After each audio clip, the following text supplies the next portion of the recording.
Hey guys, welcome back to this channel. In this video, I'll be showing you guys how you can fix like this overexposing camera picture issue on your iPhone once you've updated to the iOS 18.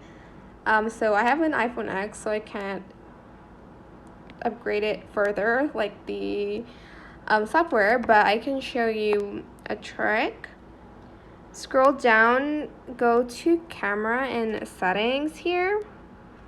Scroll down and make sure you have, for instance, it's like this, right? The high dynamic range is enabled. You're going to disable that. Then in keep normal photo, you're going to enable that. But what if, for instance, you've taken that picture, you're just going to edit it in photos and you're going to just turn down the exposure of your photos. And that is pretty much it. Super simple. I hope it was helpful for you guys. Don't forget to like, comment, share, and also subscribe to this channel if you haven't done that already.